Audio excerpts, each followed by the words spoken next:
Welcome to studio news. நம்ம யாரை பற்றி பார்க்க போகிறோம்னா, அதிமுகவில் பார்த்திங்கன்னா எடப்பாடி பழனிசாமிக்கு ரீப்ளேஸ்மெண்ட்டை செங்கோட்டையனை கொண்டு வரதுக்கான முயற்சி பார்த்திங்கன்னா தீவிரமாக நடந்துகிட்ருக்கு. ஸோ அப்படி இருக்க ஒரு சூழ்நிலை எடப்பாடி பழனிசாமிக்கு வலதுகரமாக இருக்க ஜெயக்குமார் பார்த்திங்கன்னா தீவிரமான எடப்பாடி பழனிசாமி ஆதரவாளர். ஆனால் பாஜக கூட பார்த்திங்கன்னா கூட்டணி வச்சா அவர் மற்ற கட்சிக்கும் மாறதுக்கான வாய்ப்பு இருக்கதா சொல்கிறாங்க. ஸோ பாஜகவோட பார்த்திங்கன்னா கூட்டணி வைக்க மாட்டேன் எடப்பாடி பழனிசாமி சொன்னாலுமே ஒரு 6 மாதத்துக்கு அப்புறம் உங்களுக்கு தெரியாதானே போதுன்ற மாதிரி பார்த்திங்கன்னா சுசவமாக சொல்லியிருந்தார். ஸோ இது பாஜகவோட கூட்டணியை உறுதிப்படுத்துகிற மாதிரி தான் எல்லாருமே சொல்லிட்டு இருந்தாங்க. ஏன்னா இப்போ ஜெயக்குமார், ஆர்பி உதயகுமார், கேபி முனிசாமி இவங்க தான் ரொம்ப டீப்பாக பார்த்திங்கன்னா ஓபிஎஸ் சசிகலா பாஜக எதிர்த்தாங்க. அப்போ இருக்கும்போது பாஜக கூட்டணி வந்தோன்னா ஓபிஎஸ் சசிகலா உள்ளே வந்துடுவாங்க. அப்படி வந்தால் இவங்களுக்கெல்லாம் ஒரு பின்னாடி ஏற்பட வாய்ப்பு இருக்குது. சீட்டு கிடைக்காது, கட்சியில் டம்மியாக்கப்படுவாங்க, நசுக்கி தூக்கியே போட்டுருவாங்க. அந்தளவுக்கு பார்த்திங்கன்னா பண்ணி விட்ருவாங்க. அப்போ இருக்க ஒரு சூழ்நிலை. இன்னொன்று 2021 சட்டமன்ற தேர்தலில் ஜெயக்குமார் தோற்றத்துக்கு முக்கியமான காரணமே என்ன சொல்கிறாருன்னா, அவர் சிறுபான்மை ஓட்டுங்களுக்கு பார்த்திங்கன்னா இல்லாமல் போச்சு பாஜகவோட கூட்டணி வச்சனால தான் அப்படின்ற மாதிரி. பட் அது உண்மையாக கேட்டிங்கன்னா துளி கூட உண்மையாக இல்லைன்ற மாதிரி தான் எல்லாருமே சொன்னாங்க. பட் அதை உறுதிப்படுத்தியிருக்காங்க. 2024 எம்பி எலெக்ஷன் அப்போ தென் சென்னையில் யார் நின்றாருன்னு பார்த்திங்கன்னா அதிமுக சார்பில் ஜெயக்குமார் மகன் ஜெயவர்தன் தான் நின்றார். பாஜக சார்பில் யார் நின்றா உங்களுக்கு தெரியும். ஸோ பாஜக பார்த்திங்கன்னா தென் சென்னை 2வது இடம் வருது. சிறுபான்மை ஓட்டு இல்லை.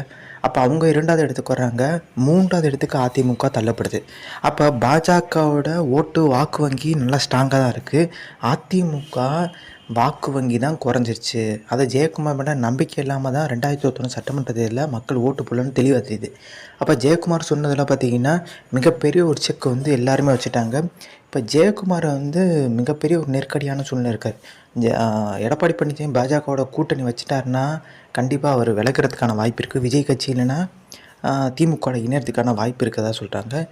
இன்னொன்று என்ன பார்த்திங்கன்னா, செங்கோட்டையனை முதலமைச்சர் வேட்பாளரை கொண்டு ஒரு 3 வருஷம் 26, 27, 28 இந்த 3 வருஷத்துக்கு முதலமைச்சர் ஆக்கி உட்கார வச்சுட்டு செங்கோட்டையனை, அதுக்கப்புறம் ஒரே நாடு ஒரே தேர்தல். அந்த சமயத்தில் பார்த்திங்கன்னா பாஜக சேர்ந்து அண்ணாமலையை முதலமைச்சர் வேட்பாளர் ஆக்கலான்ற ஒரு எண்ணத்தில் தான் பார்த்திங்கன்னா இப்போ பிஜேபி இருக்கதா சொல்கிறாங்க. சசிகலாவை இணைக்க மாட்டேன், ஓபிஎஸ் இணைக்க மாட்டேன்னு சொன்ன எடப்பாடி பழனிசாமிக்கு இப்போ நெருக்கடி ஆயிடுச்சு. சசிகலாவுக்கு கட்சியில் முக்கியமான பொறுப்பு, ஓபிஎஸ்க்கு பார்த்திங்கன்னா துணை முதலமைச்சர் பதவி தான் கொடுப்பாங்கன்ற மாதிரி தான் பேச்சுக்கு போயிருக்கு. ஆனால் அவருக்குமே பார்த்திங்கன்னா கட்சியில் ஒரு முக்கியமான பொறுப்பு தர்றதுக்கான வாய்ப்பு இருக்குன்றா சொல்கிறாங்க. செங்கோட்டையன் இபிஎஸ் பார்த்திங்கன்னா இந்த மோதல் எதுக்கு கம்மியாகாமல் இருக்குது, சமாதானம் ஆழம் பார்த்திங்கன்னா செங்கோட்டையன்கிட்ட பார்த்திங்கன்னா எடப்பாடி பழனிசாமி வாக்குவாதம் பண்ணியிருக்காரு. நான் 9 முறை ஜெயிச்சிருக்கேன், அவங்களோட சீனியர்ன்ற மாதிரி சொல்லியிருக்காரு. இந்த சீனியர் ஜூனியர்லாம் எப்போ ஆரம்பிக்குதுன்னா, ஓபிஎஸ் பார்த்திங்கன்னா அவர் சொந்த மாவட்டத்தில் தேனியில் போய் எடப்பாடி பழனிசாமி பெரியகுளத்தில் பேசினார்ல, நான் உங்களோட சீனியர், நான் 80 காலகட்டத்தில் எம்எல்ஏ ஆகிட்டேன், நீங்கள்லாம் இப்போ 99 2000 காலகட்டத்தில் தான் ஆனீங்க அப்படின்ற மாதிரி சொல்லியிருந்தார். நான் தான் சீனியர்ன்ற மாதிரி.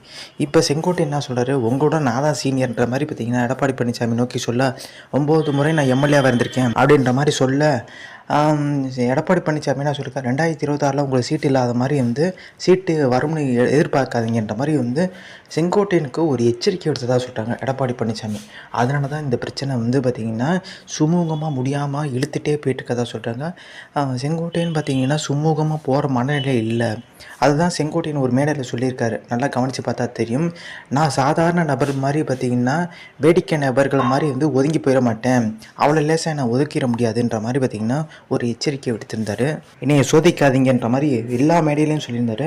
எடப்பாடி பழனிசாமிக்கு முக்கியமான ஒரு கொங்கு மண்டலத்தில் சீனியர்னால் செங்கோட்டையன் தான். ஸோ எப்பயுமே கொறடாட்டை பார்த்திங்கன்னா பர்மிஷன் வாங்கிட்டு தான் போய் சபாநாயகரை பார்ப்பாங்க, இதுதான் இயல்பு. ஆனால் வேலுமணிகிட்ட யார்கிட்டையும் பர்மிஷன், செங்கோட்டையன் டேரெக்டாக போய் பார்த்திங்கன்னா சபாநாயகரை பார்த்தது. ஸோ இது உறுதிப்படுத்துது எடப்பாடி பழனிசாமியோட மோதல்ன்றது. அதே மாதிரி புதுச்சேரின்னு ஒரு சில இடத்துல சொல்லியிருப்பார், ஆனால் இபிஎஸ்ன்னு சொல்லியிருக்க மாட்டார். அந்த புதுச்சேரியில் கூட யார் நினச்சி சொல்லியிருக்காருன்னா சசிகலா நினச்சிட்டு தான் சொல்லியிருக்காருன்ற மாதிரி தான் சொல்லிட்டு இருக்காங்க. ஸோ இதெல்லாம் தான் இப்போ எடப்பாடி பழனிசாமிக்கு சிக்கலாக போச்சு. 2026 செங்கோட்டையன் பார்த்திங்கன்னா முதலமைச்சர் வேட்பாளர் நின்றார்னா எடப்பாடியோட நிலைமையே வேறன்றாங்க. எடப்பாடிக்கு மிகப்பெரிய பின்னாடி ஏற்படுத்த வாய்ப்பு இருக்குதான்னு சொல்கிறாங்க.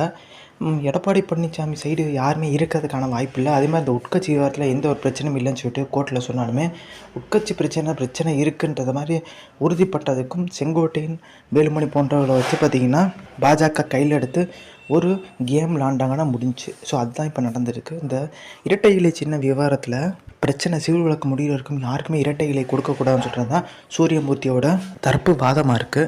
பட் இதுதான் இப்போ எடப்பாடி பழனிசாமிக்கு மேலும் ரொம்ப சிக்கலாக போச்சு.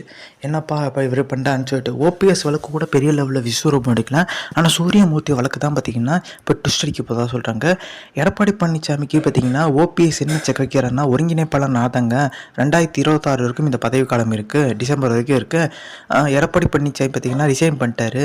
ஸோ அப்படின்ற மாதிரி மூவ் பண்ணிகிட்ருக்காரு. இதெல்லாம் பார்த்திங்கன்னா ஓபிஎஸ்க்கு சாதம் முடிச்சுன்னா ஓபிஎஸ் கையில் சசிகலா கையில் கட்சி போகிற பட்சத்தில் செங்கோட்டையன் முதலமைச்சர் வேட்பாளராக பார்த்திங்கன்னா தேர்வு பண்ணால் அதிகப்படியான வாய்ப்பு இருக்குது. அதனால தான் பொதுச் செயலாளர் அப்படின்னு சொல்லும்போது இபிஎஸ் பேரை சொன்னாமல் சசிகலாவை மனசில் நினச்சிட்டு தான் பார்த்திங்கன்னா சொல்லிகிட்டு இருக்காரு. ஏன்னா சசிகலா தான் இப்போ கிளைம் பண்ணிகிட்ருக்காங்க பொதுச்செயலான்னு சொல்லிட்டு, வேறு யாருமே கிளைம் பண்ணல. ஓபிஎஸ் ஒருங்கிணைப்பெல்லாம் சொல்லிட்டு கிளைம் பண்ணிகிட்டு இருக்காரு. அவ்வளோதான், இதில் இந்த டிஃப்ரென்ஸ் தான். அதே மாதிரி 2021 சட்டமன்ற தேர்தலில் அமமுக ஓட்டு பிரித்து தான், அதனால தான் பார்த்திங்கன்னா மிகப்பெரிய பின்னடைவு அதிமுக சந்திச்சிச்சு. இந்த வாட்டி பார்த்திங்கன்னா எடப்பாடி இல்லாமல், அதாவது சசிகலா ஓபிஎஸ் டிடி தினகரன்லாம் 80 தொகுதிகளில் காலின்றாங்க. எடப்பாடி இல்லைன்னா பார்த்திங்கன்னா பெரிய லெவலில் பின்னாடி போகிறதுக்கான வாய்ப்பு இல்லை. அதிகபட்சமாக பார்த்திங்கன்னா 2-3 பேர் தான்.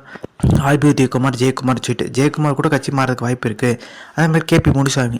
அப்படின்ற பட்சத்தில் எடப்பாடி பழனிசாமி தனி மரமாக நின்றுவாரன்னு கேட்டிங்கன்னா இவங்களோட அனுசரிச்சுட்டு போகிறதுக்கான வாய்ப்பு இருக்குது. செங்கோட்டையனை பார்த்திங்கன்னா முதலமைச்சர் வேட்பாளராக முன்னிறுத்தினால் எடப்பாடி பழனிசாமிக்கு நிலைமை வேறு. கொங்கு மண்டலத்தில் அப்புறம் செங்கோட்டையன் கை தான் ஓங்குன்றாங்க. செங்கோட்டையன் வர்றது பார்த்திங்கன்னா முதலமைச்சர் வேட்பாளர் முன்னிறுத்தினா தொண்டர்கள் பெரிய லெவலில் உற்சாகத்தில் இருப்பாங்க. ஏன்னா செங்கோட்டையன் பார்த்திங்கன்னா எம்ஜிஆர் காலத்தால் ஜெயலலிதா பிடிஎல்ல பார்த்திங்கன்னா அமைச்சராக இருந்தவர். அதே மாதிரி ஒரு தேர்தல்னால் நல்லா சீனியாரிட்டினால் ஒரு ஸ்கெட்சு போட்டு தரதில்ல, ரூட்டு போட்டு தரதில்ல. தேர்தலில் இந்த வியூகம் பார்த்திங்கன்னா அதெல்லாம் பெரிய வியூக வகுப்பாளர்னே சொல்லலாம். இதெல்லாம் சீமானும் குறிப்பிட்டிருந்தார். ஸோ அப்படியான ஒரு சூழ்நிலை தான் பார்த்திங்கன்னா இப்போ அதிமுக நிலவிட்டுருக்கு. அதிமுக பொறுத்த வரைக்கும் பார்த்திங்கன்னா எம்எல்ஏக்கள் பலம் பார்த்திங்கன்னா முன்னாடியே கூடியிருக்கும். 2021 சட்டமன்றத்தில் அமமுக ஓட்டு பிரிக்காமல் இருந்ததில் கூடியிருக்கும். ஆனால் இப்போ இந்த மெகா கூட்டணியில் பார்த்திங்கன்னா அமைய போகுதுன்னு சொல்கிறாங்க. செங்கோட்டையில் முதலமைச்சர் வேட்பாளர் நிப்பாட்டிட்டு தேமுதிக, அதே மாதிரி அமமுக, அப்புறம் ஜி.கே. வாசன், ஜான் பாண்டியன் கட்சின்னு சொல்லிட்டு இதர பாமக எல்லா கட்சியும் மெகா கூட்டணி போட்டு ஆட்சியை பிடிச்சிடணும், அதிமுக பிடிக்க வச்சிடணும் அப்படின்ற எண்ணத்தில் தான் பார்த்திங்கன்னா இப்போ பிஜேபி இருக்குது. 2026 அதிமுக பிடிச்சாலுமே, ஆட்சியை பிடிச்சாலுமே 2029 ஒரே நாடு ஒரே தேர்தலில் பாஜக தான், அண்ணாமலை தான் முதலமைச்சர் வேட்பாளர் முன்னிறுத்துறதுக்கு அதிகப்படியான வாய்ப்புகள் இருக்குதா சொல்கிறாங்க. இதுதான் பார்த்திங்கன்னா அவங்களுக்குள்ளே இருக்க ஒரு ஜென்டில்மேன் அக்ரிமெண்ட் சொல்கிறாங்க. ஸோ இதுதான் பின்பற்ற போகிறான்னு தகவல் வெளியே இருக்குது. இங்கே கேட்கலாம் எம்பி எலெக்ஷன், எம்எல்ஏ எலெக்ஷன் பார்த்திங்கன்னா திமுக தானே ஜெயிச்சிருந்துன்னு சொல்லிட்டு நிறைய இடங்களில் நூலழிவு தான் ஜெயிச்சிருந்தாங்க. ஸோ அந்த நூலழிவு பார்த்திங்கன்னா பெரிய லெவலில் வெற்றி தரதுக்கான வாய்ப்பே இல்லைன்றாங்க. ஸோ எம்எல்ஏக்கள் பார்த்திங்கன்னா ஒன்று நல்லா கவனித்து பார்த்தா தெரியும். பாஜக அதிமுக கூட்டணி எம்பி எலெக்ஷன்லேயே கூட்டணி வச்சு போட்டிருந்தா ஒரு 10 இடங்கள் வந்திருக்குன்னு சொல்லி வேலுமணியே சொல்லியிருந்தார். அப்போ கூட்டணி பாமக, இதர கட்சிகள், தேமுதிகலாம் இணைய போது மிகப்பெரிய வெற்றி பெறதுக்கான வாய்ப்பும் இருக்குது. ஸோ இந்த இன்ஃபர்மேஷன் முடிச்சா like share subscribe. Thanks for வாட்சிங் திஸ் வீடியோ.